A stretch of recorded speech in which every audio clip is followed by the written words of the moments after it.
Hi, I'm Alexandra Carter, and the work that I have in this show is really centered on ideas of female fertility and sexuality.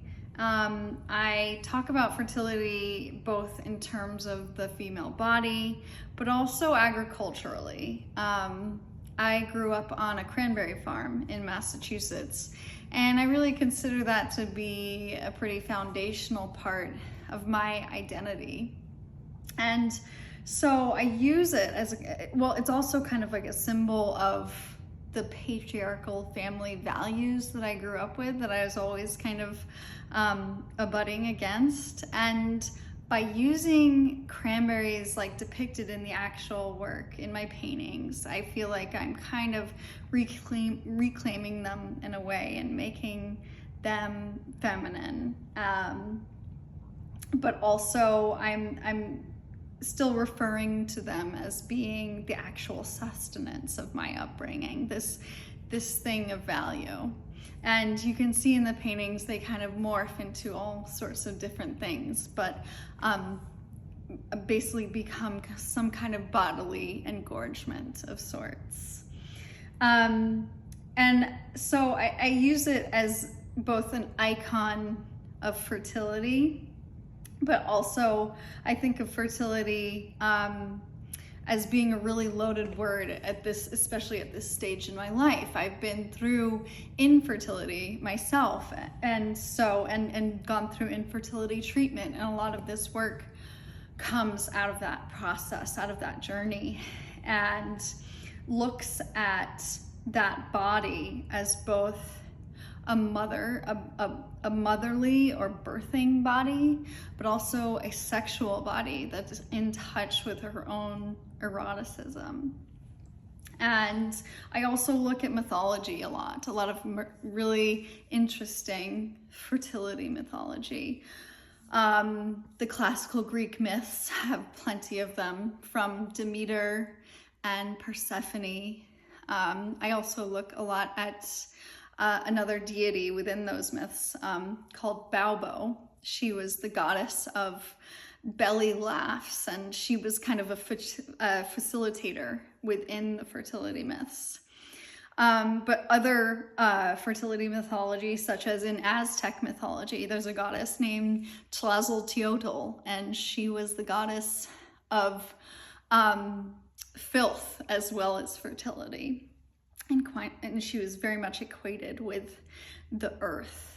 So yeah, I look a lot at these stories and kind of break them down, and I also use my own mythology, this background of mine, to kind of transform the body into this fertile landscape of sorts, and along with the berries and all of these kind of bulbous substances that are kind of bubbling up out of the body.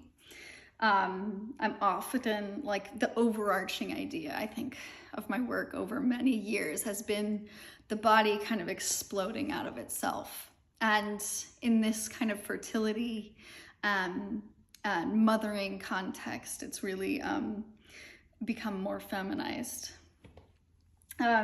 Some of the work in the show is a little older, and it was from when I was looking even more at the performative body and looking really intensely at performance, whether that was performance art or like German expressionist dance movements. I was looking at a lot. I was looking at Viennese actionism, which was a really intense bodily performance-based group of artists in kind of the post-war era. Also at things like Butoh, which is a Japanese expressionist kind of dance movement. And you can see, so what I like about being in this show, taking up space, which the title of which I love as well, as my work is quite large in scale, and I really like to work with bodies at human scale and paint in that way so that you are really interacting with the figure. But I also love being in the context of other female artists who are working with the female form or ideas of the feminine, in both, some of them in very obvious representational ways like I am, but also some of them are working in much more abstract and performative ways, which are modes that I'm really interested in employing in the way that I make work. And just speaking of how I make work, welcome to my little studio. At the moment, I just moved from Los Angeles to San Diego, and I'm in the process of building a studio. As for now, I'm working in my living room. And this is kind of how I set up a space.